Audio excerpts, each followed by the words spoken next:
What's happening, everybody? Today we are going to be changing the fan on Camdon's 570 Outlander. It's gotten to where it doesn't turn correctly. It's kind of weak.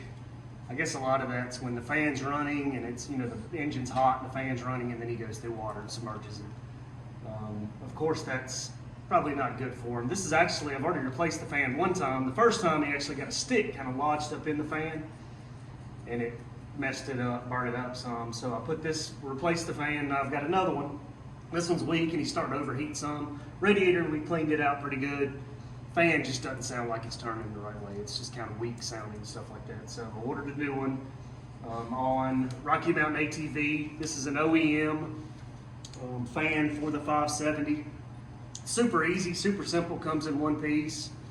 I think there's 4 bolts. If I remember, I'm trying to do this, it's been a year or so ago since I did it. So simple plug and play on one side, 4 bolts takes the fan off. You don't even have to remove the radiator.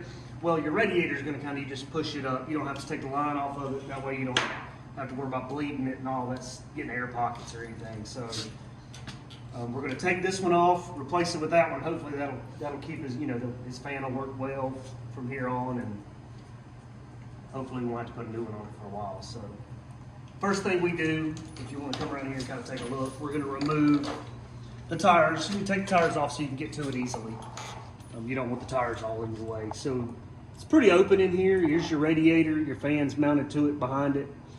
It kind of just sits in these 2 little rubber isolators.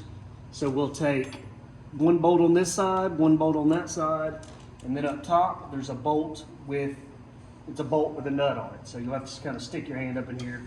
If you want to remove the shock, it'll make it a little easier, but I think I could get it out without the shock being removed. So, and in here, first thing you do, you just basically unplug it. It's a simple little quick connect plug. So you'll just unplug your wire from here, from your fan like that. And that stays, actually, that'll have to pop off, I believe, if I'm not mistaken. But we'll pop off that back section. It's a little pin right here. I'll have to take a little screwdriver and kind of, I got it right here. Take it off. Just a little clip that slides over the fan, the housing of the fan. It holds this top wiring harness on. So we'll just take that off like that. It's going to be kind of routed right up through here, but you don't have to move it. It'll stay right there. And now I'll take my 10 millimeter. I believe all 4 of them are 10 millimeter. Take those 4 10 millimeter off. Kind of lift. I'll show you how to lift the radiator up and out of the way a little bit. Then you just kind of pop those out of the fan out of the little rubber isolators, the hole down there, and it should come right out.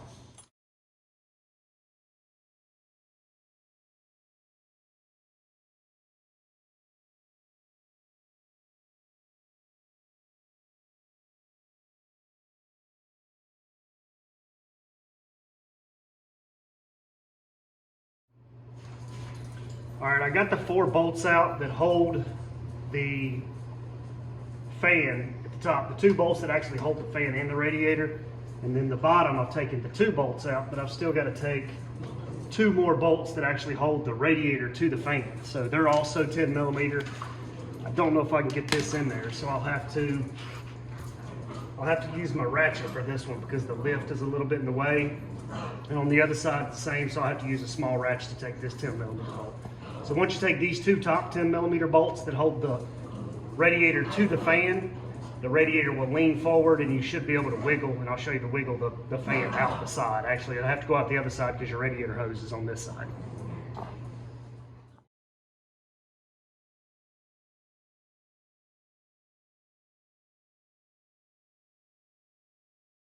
Okay, now once you get your bolts out, your radiator is loose from that. So you just basically pick up, before you take the radiator off of the fan, you have to pick straight up and lift it and kind of pull out, because in the bottom of the fan has these little knobs with the little rubber isolators that slide under this hole just to kind of lock the lower part in place.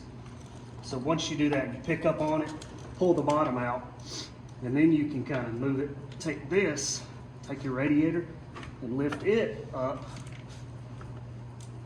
off of your fan. It kind of sits down on top of it. So you got to kind of force it there, pull it out away from your, and be careful not to mess up the fans on the radiator. So once you do that, it's a small space, but you should be able to just kind of wiggle it out, the fan. Just be careful not to hit anything. And your radiator just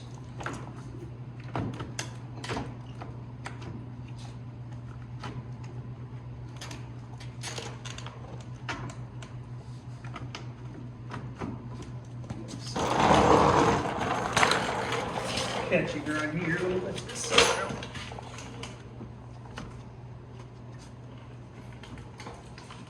Okay, now.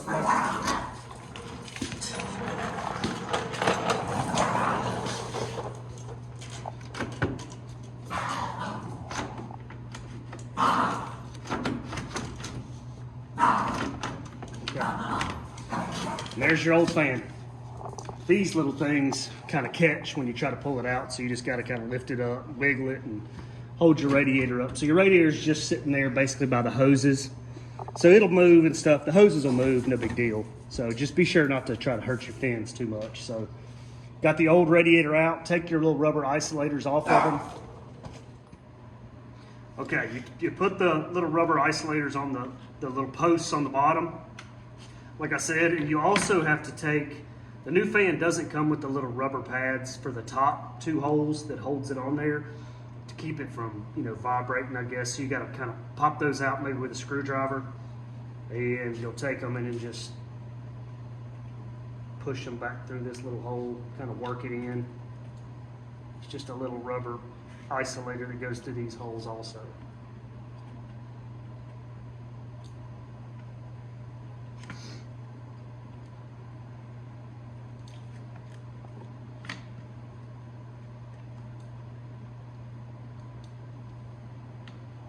Okay.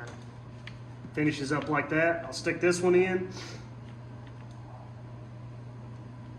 and then we will put that one back in, put the radiator back in, or the fan, excuse me.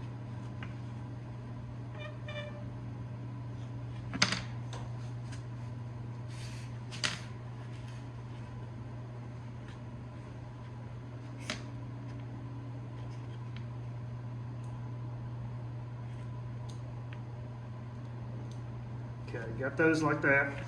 Now when you put your fan back in, always put it in the same way. Took the other one out with the wire harness on this side. You're gonna have to lift up on your radiator and push it up in there. It's gonna be a little bit of a pain. You gotta kind of go underneath your radiator hose. And then your two studs on the bottom will go back into these holes with the rubber isolator. And then you'll pick up your radiator and set it right back in top on these grooves.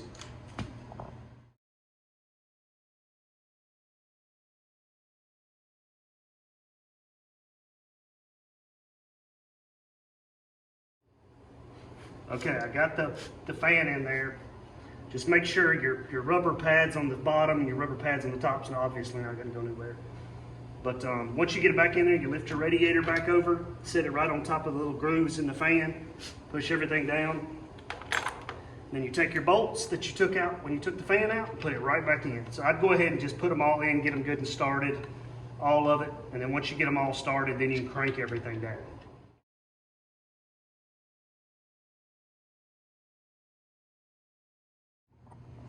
Okay, now we have our new fan in, the 4 bolts at the top, 2 bolts at the bottom, everything's tight. We need to take our wiring harness from the top. I'll kind of put it over, just fish it right back down through there, right on that side of the hose, radiator hose. I have to go between these bolts since I have the lift. This lift would not normally be there. These bolts wouldn't if you didn't have a lift.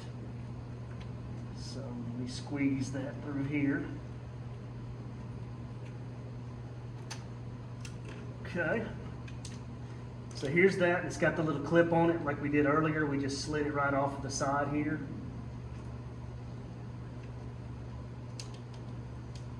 Behind the bolt.